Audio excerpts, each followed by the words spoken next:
So the youngest one had a really bad accident at school. Fractured her elbow, like literally snapped the humerus bone. It really wasn't humerus, there was nothing funny about it. Had to have a lot of surgery and is now sort of slightly half teenager, half bionic metal woman. I did deals with the devil when she was in surgery, because the surgery was going to be 2 hours. And sort of after she'd been in there for 2.5, I was beginning to get nervous. By the time she'd been in there for 3 hours, I was beside myself, and then I was saying, doing all those deals that you do. I will never shout again. I will never complain that her bedroom is messy again. I just want her back. I want her back. We've just had our first argument about the messy bedroom. I'm sorry, devil. When they're feeling all right, when, you get it with both barrels. You're like, okay, we're recovering now, which I am pleased. I would rather she was giving it with me with both barrels than lying on that hospital bed. I don't want to see that again. But there are times when you just feel, in the 2 weeks that this happened, the ironing was done, the washing was done, the cleaning was done, not a meal was missed, not a trip to the gym, to school for any of the other ones' commitments was missed. The dogs were walked, the dogs were fed. Everything still happened, but I just added into it looking after her as well, which is, my role as a mum. It's what we do. But I'm at slight burnout now and overwhelm. And overwhelm, has just smacked me in the face like an articulated lorry. I'm like, I can't focus. I can't think straight.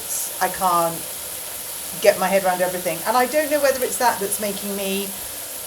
I don't think I'm being oversensitive, but I think I am being sensitive to what's going on around me. And I just keep seeing the politicians fighting. And it's hurting at the minute. It's actually hurting. Now, that could be part of my makeup. I do feel things quite acutely.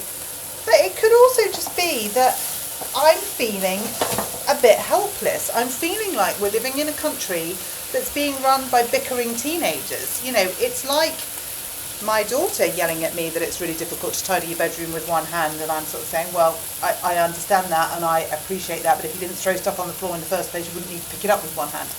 And it feels like that level of insanity, of arguing with insanity, is going on at the top of the tree.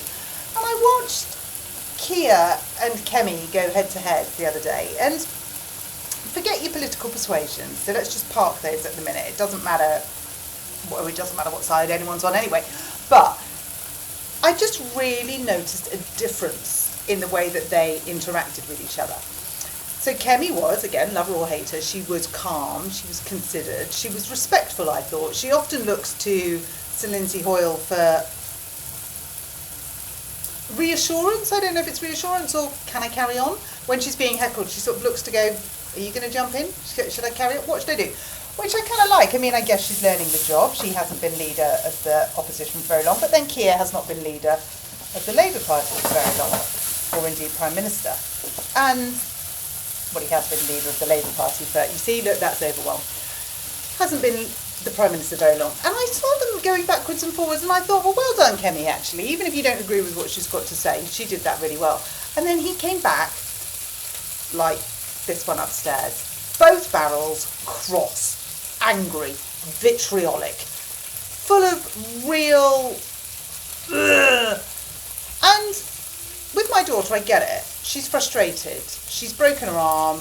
She can't do any of the things that she loves. And it's her first day back at school in 2 weeks. She's missed all of her friends and she's miserable and fed up. And she wants to wash her hair, but we can't wash her hair because we can't get, So for a 13-year-old, I can get that. Keir, where's yours coming from? What is it that's making you so angry, so vicious and aggressive with your responses? Kemi was calm. She was saying stuff that I understand would irritate and rile you. I get that. But you have a choice on how you respond. And you didn't respond with any content. You just batted back emotion. You batted back. You told her that it was all the Labour Party's, the Conservative Party's fault. You gave all the rhetoric that you always give. It's not my fault. You should have done it better. We're digging you out of a hole. And you keep it really succinct. You sort of deign to give her a minute on some quite important questions. I was like, when are you actually going to start answering? When are you going to start showing that you've listened to what she's said? Digest it and then come back. Because you can still get your point across. In fact, you can get your point across better by just being considered and thoughtful. But you just looked like the 13-year-old who was cross that I'd said, can you please keep your bedroom a bit tidy? You were like this, had enough, bye now, gone. And it was like you slammed the door. And that really worries me that we've got that at the top of the tree, because whilst I expect it in a house full of hormonal teenagers and indeed a hormonal mother, I don't really expect it in the Houses of Parliament. And I'm beginning to become increasingly nervous about what's going to happen next. And my 13-year-old will come down at some point and say, I'm really sorry I shouted at you, mummy. And I will say, do you know what, darling, it's okay. I understand. It's a difficult time. Let's just try and be kind to each other. And we'll sort it out. I think you're going to do that, Keir. I don't think there's ever going to be a point where you stand there and hear something that the opposition has to say and go, okay, fair point.